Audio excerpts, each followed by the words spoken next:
There's an experiment the diamond industry hopes you never run. Take an engagement ring, a stone that cost somebody 2 months of their life. Walk it back into the store that sold it and ask them to buy it back. Watch what happens to the price. In 1982, the journalist Edward Jay Epstein put that experiment on the cover of The Atlantic as a single question. Have you ever tried to sell a diamond? Everyone who tries learns the same thing. The stone that was priceless on the way in is nearly unsellable on the way out. That gap isn't a flaw in the system, it is the system. The tradition at the center of the modern wedding wasn't handed down by your ancestors. It was drafted in an office in Philadelphia by an ad agency for a mining company with a warehouse problem. And the 4 most famous words in advertising, "A diamond is forever," were never written to make you buy a diamond. They were written to make sure you never sell one. This is how you manufacture a tradition, and what happens when it outlives its maker, which, as of this year, it officially has. Start with a question that sounds rude at a wedding. Why a diamond? Ask, and you'll get versions of the same answer. It's tradition. It's what's done. It's what everyone does. Notice that none of these are reasons. They're pointers. Each one aims at everybody else. A tradition is a behavior whose explanation has been replaced by other people. Psychology has known how these form for 90 years. In 1936, Muzaffar Sharif put people in a pitch-black room and showed them a single point of light. In total darkness, a stationary light seems to drift. Alone, each person guessed differently how far it moved. In groups, something strange happened. Their guesses converged. Each group invented its own answer and held onto it, a shared norm about a movement that did not exist. Then, in 1961, Jacobs and Campbell asked the more disturbing question: what happens to an invented norm when the people who invented it leave? They planted actors in the dark room who insisted the light moved a huge distance. Then, one by one, they swapped the actors out for fresh, honest participants.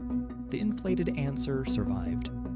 New members absorbed it from the old, then taught it to newer members still. The invented norm outlived every single person who invented it. 4 generations.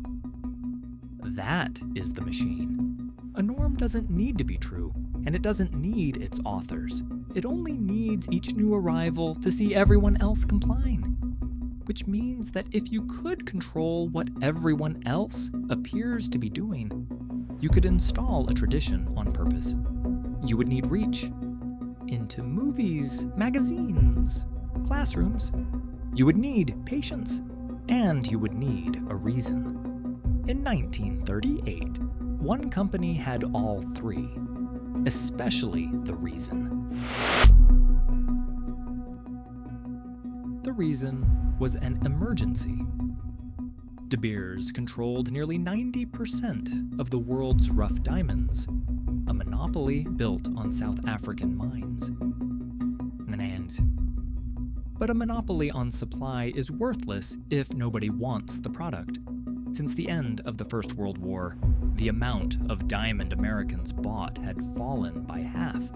Europe was sliding toward war. If diamonds stopped meaning something, De Beers was sitting on a mountain of expensive gravel. So, in September 1938, Harry Oppenheimer, son of the company's chairman, traveled to New York to meet Gerald Locke, president of the advertising agency N.W. Ayer. The assignment was not to sell a product. It couldn't be. American antitrust law kept De Beers itself out of the country. The ads would name no company and no store. The assignment was to change what a diamond meant. to attach it permanently to love. We don't have to guess at the plan, because the agency wrote it down. In its own strategy, documents, quoted by Epstein, Ayer described the job in the language of a laboratory. We are dealing with a problem in mass psychology. We seek to strengthen the tradition of the diamond engagement ring, to make it a psychological necessity. A necessity? For a stone with no practical use in the shadow of a depression. The rollout was total. Ayer placed diamonds into Hollywood scripts, proposal scenes, close-ups on rings. It fed stories to the society pages about the stones of stars and princesses. In the agency's own words, we spread the word of diamonds worn by stars of screen and stage, by wives and daughters of political leaders. It sent lectures into American high schools, reaching, in its own report, thousands of girls in their assemblies, lectures that revolved around the diamond engagement ring. And when the British royal family toured South Africa's diamond mines in 1947, the campaign got its crown jewels. This wasn't an ad. It was weather. It worked with unsettling speed. Between 1938 and 1941, before the famous slogan even existed, American diamond sales rose 55%. Then, one night in 1947, a copywriter named Frances Garrity was finishing a De Beers campaign, exhausted when she scribbled 4 words at the bottom of a page. "A diamond is forever." The room wasn't impressed. Colleagues picked at the grammar. The line ran the next year. It has run in every De Beers advertisement since. Advertising Age would eventually name it the slogan of the 20th century. Garrity spent 3 decades writing love onto other people's fingers. She herself never married, but read those 4 words the way a supply manager reads them, and the poetry turns to steel. A diamond that is forever is a diamond that never comes back, never resold to a jeweler, never re-entering the market to compete with new stones. The world's largest seller of diamonds had exactly one existential threat: the diamonds it had already sold. Decades of them, sitting on fingers and in drawers. Forever turned every home in America into a vault that stored De Beers' inventory for free, and made wanting your money back feel like divorce. There was even a legal accident that helped. Through the 1930s, American states were abolishing the breach of promise lawsuit, a woman's recourse when a fiancé walked away. The economist Margaret Brennig later showed that the diamond ring quietly absorbed that function. A bond posted in stone. The tradition had a contract hidden inside it. By 1939, roughly 1 American bride in 10 received a diamond engagement ring. By 1990, it was 8 in 10. Ayer's own files at the end of the 50s put it plainly. To this new generation, a diamond ring is considered a necessity by virtually everyone. 2 generations. That's all it takes for designed to feel ancient. If the diamond tradition were really ancient, really human, you couldn't copy it into a place it had never existed. So consider Japan. Into the 1960s, Japanese marriage ran on arranged matches and a shared cup of sake. There was no courtship gift, no diamond. In 1967, De Beers hired the agency J. Walter Thompson and ran the playbook again. The ads didn't argue.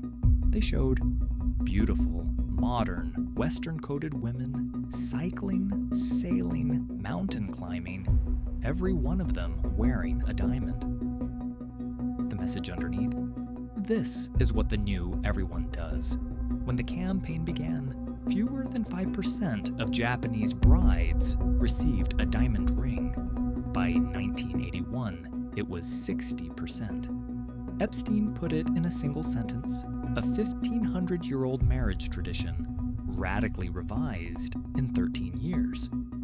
Why did none of this feel like advertising? Because the campaign almost never said buy. It said, everyone buys. Psychologists have since measured how strong that lever is. In 2008, Robert Cialdini's team tested the signs that asked hotel guests to reuse their towels. The environmental appeal? Help save the planet. Persuaded about a third of guests. One change beat it easily, telling guests that most people who stay in this hotel reuse their towels. Make it more local. Most people who stayed in this room, and compliance climbed toward half. Everyone like you does this outperforms almost any argument. Now look back at the stars' close-ups, the society pages, the lecture circuit. The whole campaign was one long everyone.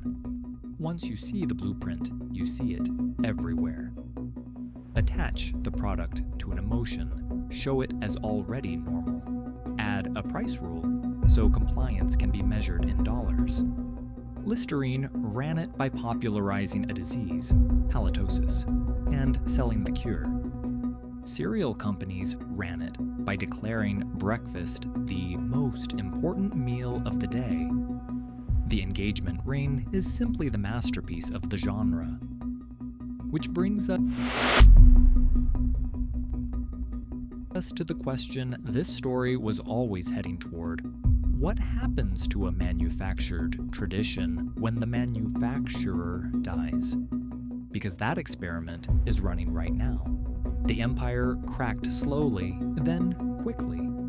In 2004, De Beers pleaded guilty in an American courtroom to fixing prices on industrial diamonds and paid a $10 million fine, closing decades in which its executives had avoided setting foot on American soil.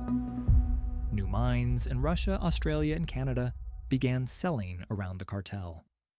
A market share that once topped 85% fell to 63 by 2000 and sits near 30 today. Then the stone itself was cloned. Laboratories learned to grow diamonds, chemically identical, optically identical. In 2018, the American Federal Trade Commission quietly deleted one word from its definition of a diamond: natural. De Beers fought the tide with a brand of its own, called Lightbox. Lab stones at flat, deliberately unromantic prices, $800 a carat, to teach the public that grown diamonds were fashion, not forever. The market declined the lesson. Lab-grown prices collapsed by roughly 90% at wholesale. Lightbox cut its prices, and in May of 2025, De Beers shut it down entirely. Natural diamond prices have fallen by a quarter or more from their 2022 peak. Last year, for the first time, most new American engagement rings held a lab-grown stone. This year, it's 61%, at an average ring spend of $4,600 and falling. And De Beers itself, its parent company, Anglo-American, has written the business down by nearly $7 billion and put it up for sale. In June, De Beers' own chief executive said a deal was, his words, weeks, not months away. The company that invented forever is being sold for parts. Here is the part worth sitting with. The tradition is fine. Proposals still begin with a ring. The ring still holds a diamond. The diamond is now, more often than not, grown in a machine in a matter of weeks. And couples still call it forever. Jacobs and Campbell, in that dark room, watched an invented norm outlive every person who invented it. We are watching the same experiment at the scale of a civilization. The norm has outlived its price rule, its scarcity, its stone. So run the inventory. Somewhere in your life is a behavior you would defend as tradition, a purchase, a ceremony, a number that feels like a law. Ask it one question. Who benefits from me believing that everyone does this? Sometimes the answer is nobody. It's just us being human together. But sometimes the tradition has a copyright. The diamond on 100 million fingers is proof that 4 words were never really about the stone. They were about you, about making sure that once an idea is installed, you keep it. Forever. And that instinct, trusting whatever everyone else appears to choose, follows you into smaller rooms than weddings. Tonight, or this week, someone will hand you a laminated page of choices engineered down to the font. The menu knows more about you than you know about it. That's next.